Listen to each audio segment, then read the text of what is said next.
Welcome to the Toastmasters podcast, the official podcast of Toastmasters International. Hello, everybody. This is Greg Gazin. Pop quiz. What do helicopters, hummingbirds, and a world record-breaking underwater press conference have in common? Well, if you haven't guessed, they're part of today's ongoing guest's incredible adventures. He's Eric Pittman. He's a former helicopter bush pilot, award-winning wildlife photographer, Guinness World Record holder, and a longtime conservationalist. He's the creator of hummingbirdsupclose.com, where he shares stunning footage and research from over 15 years of documenting hummingbirds. National Geographic, BBC Wildlife Films, Netflix, CTV, BBC, and ITV have all featured his work.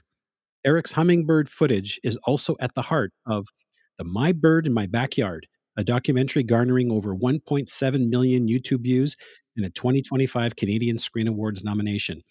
If that's not already hit your wow factor, in the 1980s, Eric created Spectral Visions, a choreographed light show performed for Prince Charles and Princess Diana, and later contributed to Robert Plant's World Tour. Robert Plant, of course, formerly of Led Zeppelin. Eric also founded a glass recycling foundry in Victoria. In 2006, he broke the Guinness World Record for the largest underwater press conference after learning to scuba dive to make it happen.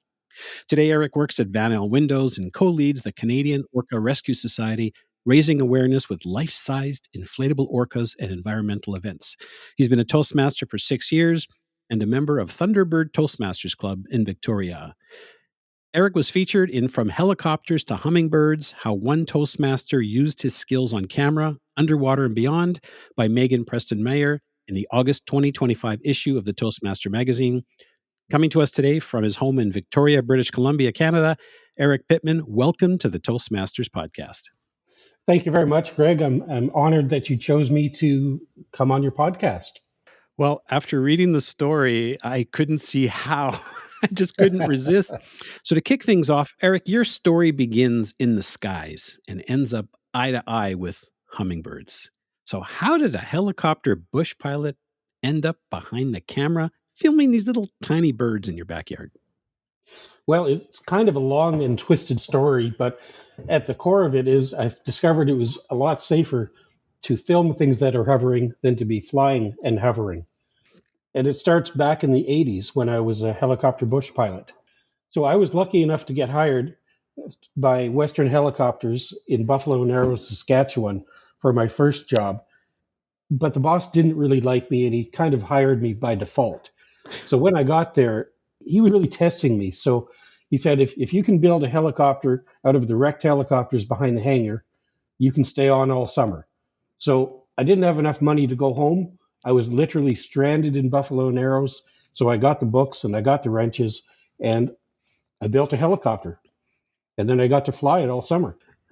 As I traveled around as a helicopter pilot, I ended up in British Columbia doing helicopter logging. And I eventually made my way to Victoria. And I've been in Victoria now since about 1987. And there are resident hummingbirds here. So we started to get more resident hummingbirds here about the 90s, mid 90s, but they're kind of rare. But when my wife and I moved into this house that we live at now, we discovered that we had a lot of hummingbirds in the backyard. And it just became a fascination for me. I've always liked the idea of hummingbirds, and I would use them in my artwork previously when I was doing things that way. But to see hummingbirds and to film hummingbirds, it really took on a fascination for me.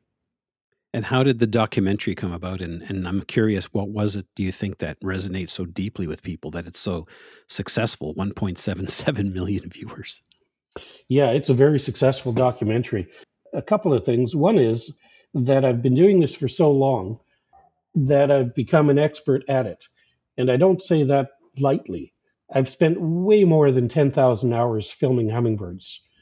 Because of that, I have a base knowledge of what the birds can do and how to expect them to show up on camera.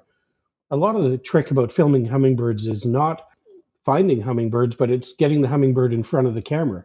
So you have to learn how to anticipate where the hummingbird's going to be. So that's one of the great things that I've been able to do over the years. So I've been able to find at this point, about 130 or 140 hummingbird nests. and film them from egg to completion. And through the years, as I put my hummingbird videos online at my Facebook site, Hummingbirds Up Close, people from different parts of the world began to chime in. And I got contacted by BBC or Netflix or CTV or different organizations that just wanted some hummingbirds in their shows. I got hired by BBC to go and film hummingbirds in Alaska and in Canmore, and various other groups would call me whenever they needed some assistance with this. The way that this documentary came about is that my neighbor does work for the nature of things. She's a filmmaker.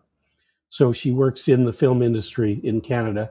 She makes documentaries, and she knows this wonderful cameraman, Ryan Wilkes, who was looking to do a film on hummingbirds.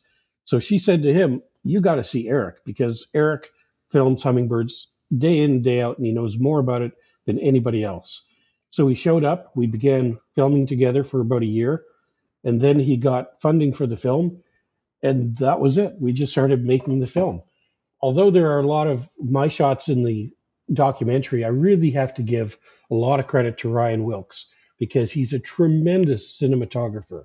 And without him and his vision, this film wouldn't go anywhere. It's because of him that it's struck such a chord among people. And we'll certainly put a link to the video in the show notes. And of course, The Nature of Things is by the CBC, the Canadian Broadcasting Correct. Corporation, for those of you who may not be familiar with it. So 130, 140 hummingbird nests. I'm curious, out of all the things that you've come across, is there something, one or two things surprising that you've learned about these incredible birds that most people wouldn't expect? Yeah, there's actually a lot. I'll try to keep it to one or two. The first thing is that they nest all year. I thought they'd only have one nest in the spring, and that would be it. I've filmed hummingbirds having nests in every month of the year except August. And I don't know why August. I've seen them hatch in the snow. I've seen them fledge on New Year's Eve, in fact. There's a whole lot of things about hummingbirds that we don't know as far as their reproductive cycles and times. And Wow. another amazing thing is that these little birds, right from the time that they hatch, they will literally stand on their heads to poop over the edge of the nest. These birds will not poop in their nest. So even on the day that the little chick hatches, I've got film footage of them standing on their heads to get their little butts high enough to poop over the edge of the nest. I know it's comical and it's funny, but that's actually what they do. That's amazing. Now, Eric, you've worked with major names, the Canadian Broadcasting Corporation, National Geographic, BBC, Netflix. Can you think of one standout moment from filming or working with these teams that really sticks out for you? In Alaska, I was up with the BBC in Juneau. I was hired to find a rufous hummingbird nest, which I did, but the bird never laid eggs, so we couldn't film that cycle of it. What we did instead was that we found a sapsucker tree. And if you know what a sapsucker tree looks like, it's got holes about every space about an inch apart in a grid pattern. And a sapsucker will come around and drill a hole, and then when the sap begins to drain into the hole, it drinks the sap. So it sets these up around the forest, so it has a number of trees, and it'll do its rounds from tree to tree. Well, we found this, and we set up to film, and without fail, every 2 minutes, a hummingbird was behind it, and it would come and eat out of the hole. I should explain a little bit deeper. The rufous hummingbirds travel from Mexico to Alaska, and they go to Alaska and the west coast of British Columbia to breed. So when they're up there, of course, they have to follow the weather. They can't precede the food supply. But when they get to Alaska, there's really not a lot of flowers blooming at that time of the year. So they rely upon things like the sapsuckers to open up the trees and get the sap flowing so that they were able to get some kind of food. And it was really amazing that you could do whatever you wanted in front of this bird within a couple of feet. It would not even acknowledge you. It was there to eat that sap. And the hummingbird would follow the sapsucker within 2 minutes. It was right behind it without fail, probably 30, 40 times a day. Wow. I really have to see this. Yeah, it was an incredible scene. There is a little clip from that that got put out as promotion. I'll see if I can find it. That'd be great. So, Eric, you started with adventures in the air, the helicopters, the hummingbirds, and they continued underwater. Tell us a little bit about this underwater press conference. How did it come about? How did you pitch it? Just tell us about it. Well, that was really a lot of fun. I wrote this book called Emails from a Nut, and the follow up is All My Best. But I wanted some way to get a bit of a splash, to get some, notoriety when you launch the book. And I looked in the Guinness World Book of Records, and I saw this record for the world's largest underwater press conference. And there was only 12 journalists that had gone under the water to do this press conference. And I thought, well, that's not a very big number. I wonder if I can do better than that. There was a couple of problems involved. One was, I didn't know how to scuba dive. And the other was I had to figure out what a journalist was. Throughout my research, and this is kind of funny, I checked out with Guinness World Records before I did it, how they would want me to do it and all that. You have to apply to break a record. You can't just break a record and then send it in. So I asked them, what's a journalist? And they told me anybody that writes in a journal. Sounds okay. And then how far under the water do we have to be? Doesn't matter. You just have to be under the water. Okay. And what do I have to do under the water? Well, you have to have some kind of event that the people are attending so that it's an interesting event. Okay. So I wrote an underwater puppet show for the event, and I performed an underwater puppet show with the sound coming through the speakers that you would use for synchronized swimmers. It was a lot of fun. So it took me about 6 months to learn how to scuba dive. And in that process, I learned that all divers write in a journal. So I asked Guinness, and they said, yep, it's a journal. They're journalists. Great. Now I've got a group of divers that I'm learning with. And the key to getting divers or people to participate in anything I found was if you offer free beer, a lot of people will show up. So in the 6 months that I learned how to scuba dive, I would visit different dive clubs around the areas, and I'd put up a little poster that said, hey, we're trying to do a Guinness World Record here. And, by the way, come take part and you get free beer. On the day of the event, we had 61 divers show up. It was really amazing. And I had a whole event going on where I had a fellow who played King Neptune, and we sank the puppet stage down to the bottom of the ocean, or to the bottom of the pool. And I performed a puppet show under the water for all the journalists sitting on the bottom of the pool. And it was hilarious. I had the best time. And it seems like everybody else did too. So it was really a lot of fun. I'm assuming the beer came after the event, not before. Yeah, that's right. Yeah, and there was a lot of licensing involved with that too. I had to make sure nobody drank more than, I don't know what it was, 4 beer or something like that. And I had to take responsibility for all these 61 divers. So, because liquor laws and serving beer and that kind of stuff. But it went quite well. Spinnaker's was a great sponsor of that event, and everybody had a good time. And did it help you sell your book? No, not at all. But that didn't dissuade me. I made another book anyhow. It sounds like you got a lot of mileage out of it one way or another. Well, I just like doing these little adventures. If I don't have a project going on in a year, I get bored. So I just have to make something that's interesting to me so that I have fun in life. And that's really what I've tried to do. What encourages you to keep taking on these little projects? It's just so entertaining. Like who would have thought that an underwater puppet show would lead to, a Guinness World Record and all this.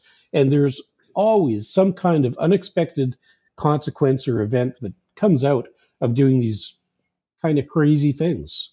You just never know what's going to happen. And you blew that record out of the water from 12 to 61. That's 5 times. Yeah, it was hilarious. Yeah. Well, since we're in the water, let's stay in the water and talk about the orcas. What inspired you and I guess Greg McElroy to co-found the Canadian Orca Rescue Society? Right.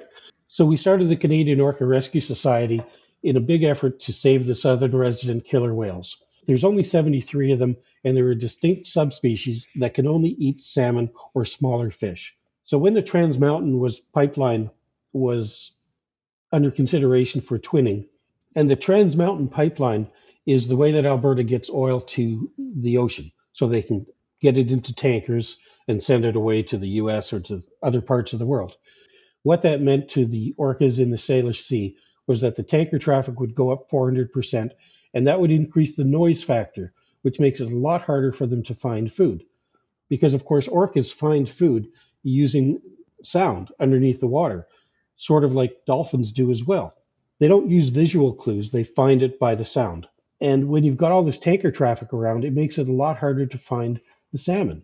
So when the Trans Mountain Pipeline got approved, Greg and I didn't want to just give up, go home, and lick our wounds. We still want to improve things for the southern resident orcas. So we spoke to a lot of experts, and they said the best way to help the orcas is to bring back salmon to every river and creek in BC. So that's what we're focusing on. Restore the salmon habitat, get more salmon out there, and make life easier for the southern resident orcas. And you created these life-size inflatables. How does that fit in? Well, when we were going to protest the Trans Mountain Pipeline, we also know that the best image takes the front page. So we built 11 life-size inflatable orcas based on individuals in the southern resident pod. And when these are inflated and being carried above the heads of people in a protest, they kind of stand out. And, people are amazed. Our largest one is 32 feet long. And at the time, we had them flying with helium. They'd fly above the crowd. It was really amazing. So, of course, we got our pictures in a lot of places, and it started to bring more awareness to the plight of the orcas. Certainly a master of PR. Well, it worked. And we go to so many events now in Victoria. These are not my words. These are other people's words. The orcas are now iconic in events, environmental events in Victoria. Wow. What you do certainly requires a significant amount of communication and leadership skills. So I'm curious, Eric, when did Toastmasters first appear on your radar and what made you join Thunderbird Toastmasters? Well, I think the article said 2008, and I did it so that I could get better at public speaking.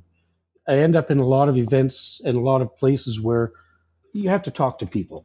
And in my day job, I talk to people all day long. And I can talk to a strata or a group of people about things without being nervous anymore. And, I can do this as well. At the time, I just wanted to get better. There's never any harm in improving yourself. That's why I joined Toastmasters, was to get better at public speaking. And it's really helped a lot. Did you stumble across it or did someone make a recommendation or how'd you find it? It was an old friend of mine that recommended it. She said that it changed her life, and I can believe it. She was the type of person that was kind of quiet, and she ended up going to Toastmasters, and she just found a whole circle of friends and support people, and it changed her life. It made it so that she was an immigrant, so she didn't speak English as well as a native speaking English person would. And it really increased her vocabulary and helped her get along in our culture a lot better than had she not taken it. Now, of course, you left the fold for a little while and you rejoined, I understand, to prep for your interviews around the documentary. Right. Is there some specific skill or moment that helped you most in that process? One of the main things that has helped me in Toastmasters is not using crutch words. I find that when I'm on film explaining something, if I'm using a crutch word, I'm really taking away from my message. And I see this with politicians and public figures a lot. They'll use so many crutch words that you start to count them. You go, he said, so many times that you lose the message and you start to focus on his stumbles. So those are the kind of things that really make the difference between a sort of amateurish production or a real polished production. How well are the ideas communicated? Is it clean, or do you have to listen to a lot of ums and ahs in between words? Yes, that's the challenge with Toastmasters. Once you become a Toastmaster, you listen for those ahs and ums all the time. Right. And how I got rid of mine, for the most part, was our club had a fine if you had 5 or more. So after giving up my paycheck on a weekly basis, no, just kidding, just a few cents here and there, it was an encouragement, or it was the carrot there. It was the beer, if you will. Right. Yeah. You try to stop using them. Yeah. No, Once you hear it, you can't unhear it. Yeah, that's true. The confidence that comes with knowing that you can speak in front of a group is important. you've got to be able to stand up in front of people and not stammer and not get nervous and not sweat. What do they say? Never let them see you sweat. Mhm. Once you let a crowd see you sweat, you lose credibility. I've been in a lot of situations in my professional job where I'm selling windows, and you have to maintain composure when you're dealing with a crowd of 20 people in a strata, and you know that some of them don't like you or want to go with the other company, and they want to trip you up. So you have to be able to maintain your composure and explain yourself clearly and articulately and not sweat. I had a nice little chuckle in the article. Of course, Megan interviewed one of your fellow Toastmasters and Lynn Goodacre, and she had said that you had this passion for hummingbirds, yet the club Yeah. teases you about trying to speak on other topics. So, how's that working out? Well, it's actually worked out quite well. I have done a lot of hummingbird talks there, but those are essential for what I'm doing right now. I'm trying to transition from being a window salesman to becoming a presenter of my videos. So I practice at Toastmasters by giving my speeches and talking along to the videos. It's helped a lot. However, when I talk about other things, I usually try to make it adventurous or exciting or humorous because I like being entertaining when I'm talking. I don't want to just talk about everyday stuff that anybody can do. I've had an extraordinary life, I believe. So I like to show those stories. Some of them are very fun. And it's fun for me as well as for people that are listening. Yeah, I'm sure anyone can fly a helicopter and anyone can do underwater press conferences. Just kidding. Just kidding. Folks, if you've been enlightened by Eric's journey and want to go out, save the world, or set a world record of your own, I encourage you to share this episode with your friends, family, and fellow Toastmasters. You can find the Toastmasters podcast at toastmasterspodcast.com, toastmasters.org, Apple, Spotify, and anywhere you get your podcasts. And don't forget to check out Eric's story, From Helicopters to Hummingbirds, how one Toastmaster used his skills on camera, underwater, and beyond, in the August 2025 issue of the Toastmaster magazine. Now, Eric, before we wrap up, I got one more question, and then we're going to ask you to let us know where people can find you. I am actually just curious. You seem to be a bounder for new adventures. What's next for Eric Pittman? Well, I'm having a good ride with this film. And I just finished a TED talk about hummingbirds and compassion and conservation. So I'm hoping to expand on showing some of my footage as I narrated on stage. That's my next little adventure here. I'm 65 now. I'd like to retire from selling windows, but I don't want to retire from everything. I'm looking to get myself, I guess, booked into different venues where I can talk to people about hummingbirds and do a little bit of conservation talk and just sort of make the world a little bit better to live in. That's awesome. And of course, Toastmasters is a great place to help you make that happen. I wouldn't be able to do it if I didn't take Toastmasters. It's awesome. Eric, if someone is interested in reaching out and finding out more about what you do, or perhaps want you to film hummingbirds for them, what's the best place for people to reach you? You can go to my website, hummingbirdsuppclose.com, and that's my name on Facebook and on Instagram. It's all Hummingbirds Up Close. Great. And we'll certainly put that information in the show notes. Eric Pittman, thank you so much for taking the time to speak with me, and it's been an absolute pleasure. Oh, thank you very much, Greg. I appreciate that.